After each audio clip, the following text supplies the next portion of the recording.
वक्त आ गया है जीतने के लिए भी।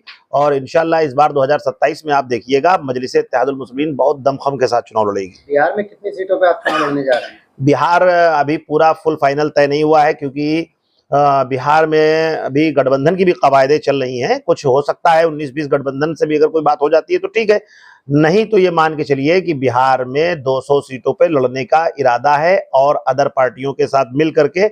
और मजलिस उसमें कितनी चुनाव लड़ती है तो वो अख्तरुल ईमान साहब जो वहां के प्रदेश अध्यक्ष है वो तय करेंगे। बरेली की हिंसा को आप किस नजर से देखते हैं? बरेली हिंसा एक सुनियोजित षड्यंत्र था और मौलाना तौकीर रजा साहब ने अगर कोई ऐलान किया था कि हमें जो है राज्यपाल महोदय को, राष्ट्रपति महोदया को जो है एक ज्ञापन देंगे हम, तो उस ज्ञापन के सिलसिले में उनका लोकतांत्रिक अधिकार था, संवैधानिक अधिकार था, वो जा सकते थे ज्ञापन देने के लिए। लेकिन मस्जिद के बाहर जिस तरीके से लोग इकट्ठा हुए, प्रशासन ये बात कह रहा है पत्थरबाजी हुई, कोई पत्थर दिखे नहीं, चप्पल ज्यादा दिखे, तो उसके बाद एक साजिशन इस तरीके से कार्यवाही करना।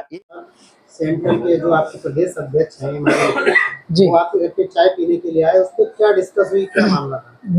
डिस्कस आए, मुलाकात हुई है, भाई हैं हमारे, पार्टी के भी हैं, हमारे वरिष्ठ नेता हैं और ये आए हैं, बस मुलाकात हुई है, चंद बातें हुई हैं, हमारे समाज के क्या हालात हैं ये देखते हुए बातें हुई हैं। हम लोग किस जगह पे पहुंच गए हैं, पब्लिक को किस तरीके के गुमराह किया जा रहा है, लोगों ने हमारे हालात को क्या बना दिया है। आज बरेली जैसी घटनाओं को लोग कई जगह घटनाओं पे कुछ नहीं होता, बरेली जगह घटनाओं पे क्या हालात पैदा कर दिए हैं, देश के माहौल को क्या बनाया जा रहा है, मुसलमानों के साथ कितना अत्याचार हो रहा है, यही मसले की डिस्कस हुई है। हम लोगों की बैठकर तफ्तीश हुई है, बात हुई है कि हमें अपनी पार्टी को मजबूत करना, आगे बढ़ाना, संगठन को मजबूत करना, बस और कोई मसला नहीं।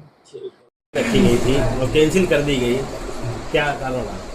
हालांकि प्रशासन ने भी आश्वासन दिया था कि आपकी परमिशन क्लियर की जाएगी और शाम तक के लिए हम लोगों को रोके रखा, लेकिन अंततः लास्ट में जब हम लोगों को परमिशन हाथ में मिली, उसमें ये पाया कि परमिशन कैंसिल कर। हालांकि फिर भी उन्होंने कहा था कि आपको हम इसकी इजाज़त देंगे कि आप अपनी प्रोग्राम कर लीजिए, समीक्षा बैठक कर लीजिए अपनी।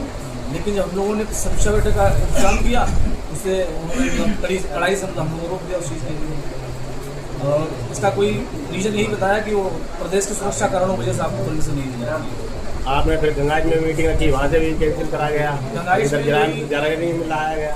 गंगाइश में कोई मीटिंग नहीं थी, लेकिन एक संगठन के हमारे जो लोग थे वो इकट्ठा हो रहे थे, हमारे सेंट्रल के प्रदेश अध्यक्ष जी जो थे वो आ रहे थे, उनसे हल्की सी मुलाकात और थोड़ी वार्तालाप के लिए एक चाय की मतलब पेशकश के लिए मतलब एक प्रोग्राम रखा था, लेकिन उन्होंने उसको भी नहीं होने दिया।